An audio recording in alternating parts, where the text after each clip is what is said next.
So, I've decided to take a break from animations for a while and focus more time on creating assets like props, environments, and improving characters.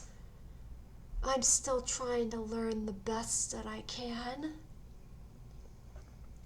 but I'm really enjoying taking a break from animations and working on much smaller things. I know two things I really enjoyed doing was working on models of Wings of Fire characters, the Dragonets of Destiny, and also working on some new and improved Spyro models from the Legend of Spyro series, Spyro and Cinder, and also Dawn of the Dragon versions of Ember and Flame from the classic series. You know, I really gotta say, it really does amaze me that Ember and Flame developed such a following. People love them so much that they made them their own mods for the Reunited trilogy. They have very few lines and very few times in the games. I don't really think that many Spyro fans even played the Shadow Legacy game for the DS. But yeah. And Hero's Tale was definitely one of my top favorite Spyro games. It was the first Spyro game I ever played for the GameCube. There's a reason why Spyro is my #1 favorite video game character. It's not every day that you get to play as a dragon. And not just a dragon with personality, a dragon with human level intelligence that talks. Yeah. I really should try to have myself play more video games more often. But I find myself being a lot happier doing creative work than playing video games. I'm really hoping that one day I'll be able to work for a company, whether it be for gaming or animation. I live very close to one of the Bethesda Game Studios headquarters, but hopefully one day I could find an independent gaming or animation company that look for people like me whose skills are not exactly the best but still great, and who don't mind working for a smaller salary as long as they get to do what they love. That's the kind of person I am. As long as I'm doing something that I enjoy, and as long as I'm doing something I absolutely love, I can deal with a smaller salary. But yeah, video games and computer games have always been a really big part of my life.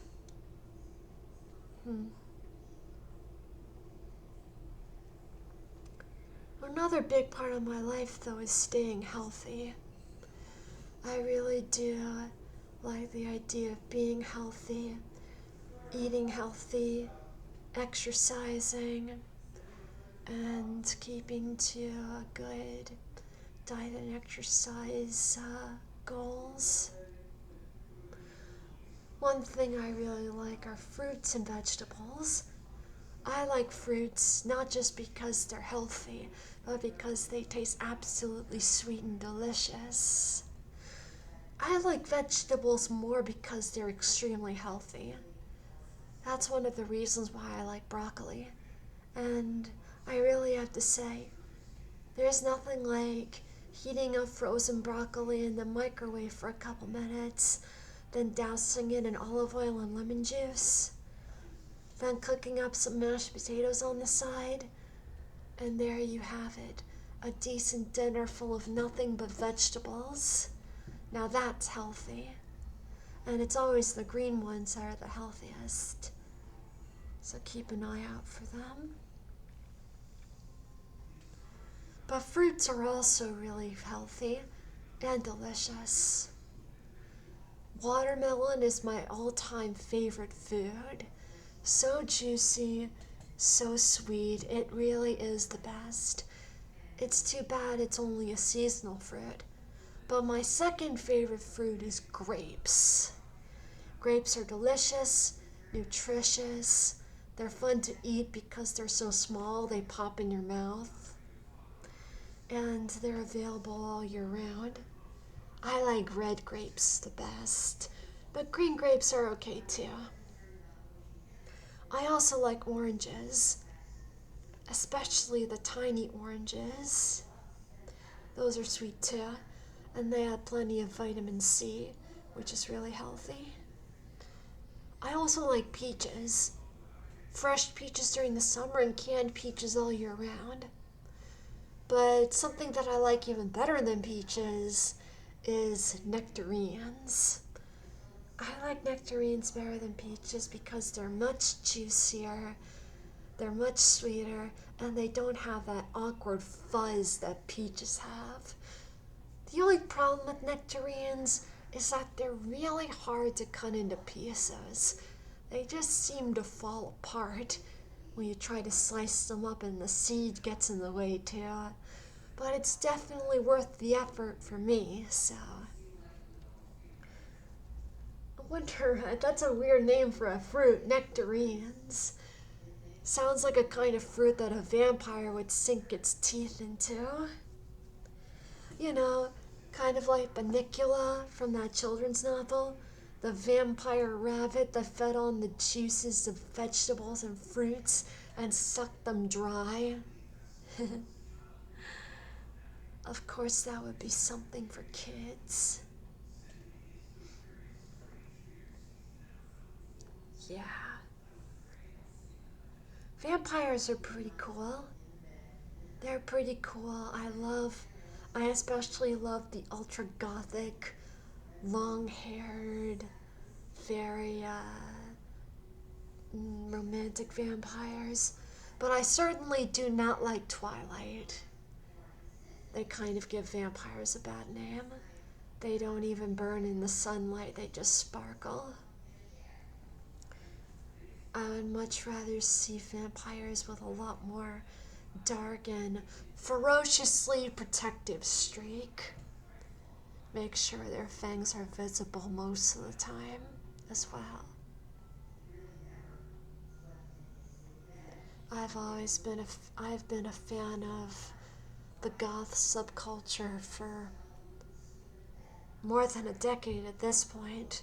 For like maybe 15 years now. Started out small, but then it just grew and grew and grew over time.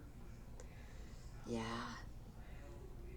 Sometimes I do dream of a Prince of Darkness one day, but, you know, sometimes I wonder if I'm demisexual.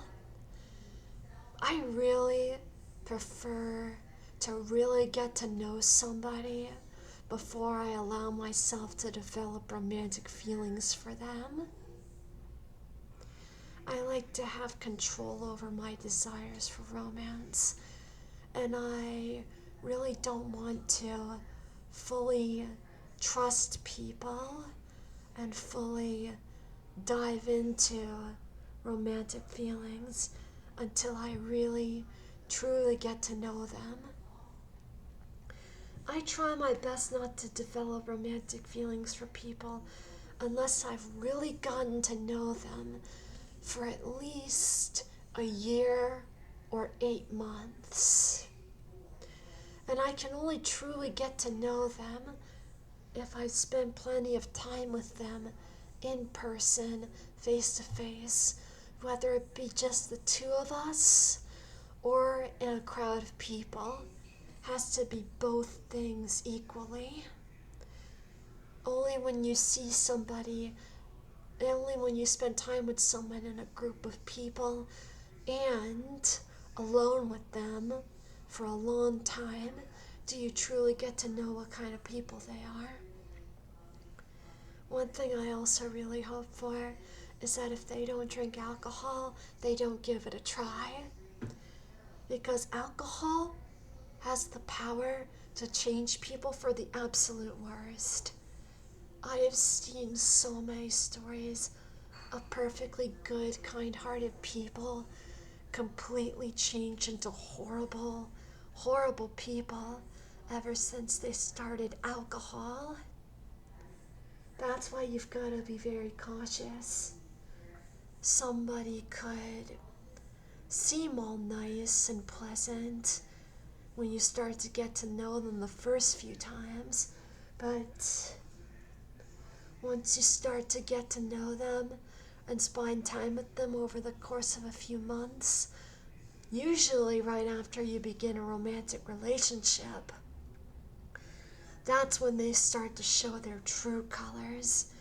That's when they start to show what terrible people they really are.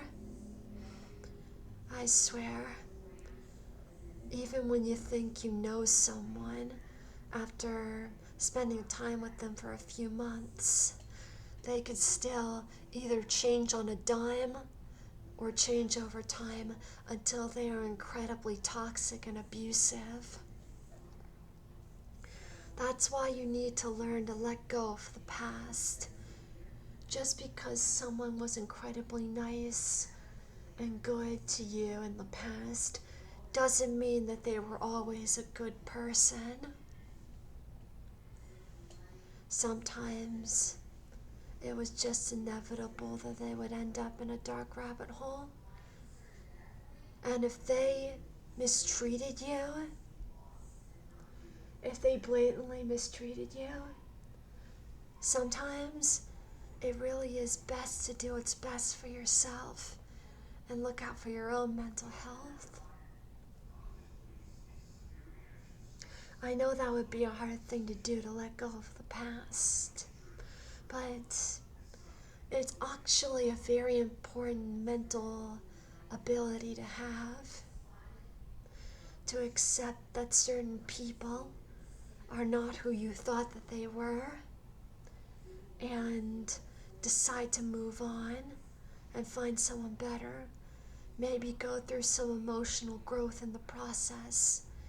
Strengthen yourself. I know that's how I was like when I went through certain things in my life.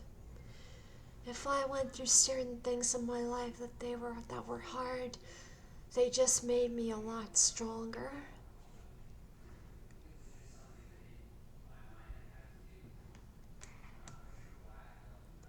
It really is important to learn from your past experiences and grow from them, no matter how painful they were. That's how I could recommend for anyone who went through trauma, to never give up on being happy and healthy, because it's always possible no matter what you've been through. Just be sure to embrace the good people in your life and stop pondering over the people that you lost that betrayed you.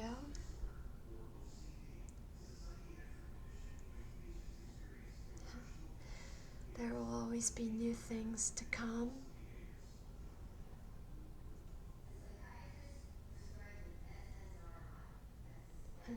I really trailed off again, didn't I? Sometimes when I have certain things on my mind throughout my conversations, I can't help but share a bit of wisdom. I hope you guys don't mind that. And I really hope that you guys continue to enjoy these random videos of mine. Yeah, be sure to subscribe. Be sure to check out my animations. And if you really like to see more, please support me on Ko-Fi. Every single donation helps. Thank you so much. Hopefully someday I'll be able to get to 700 subscribers, but what I really need is over 500 watch hours. If I could get 500 watch hours, I'd be able to make money making content on YouTube, so hope you guys would be willing to help me do that. Making a living, making content on YouTube would be a dream come true, even though I'm not exactly the most skilled. But every little bit helps. I don't exactly have to make thousands and thousands of dollars. every little bit helps. So,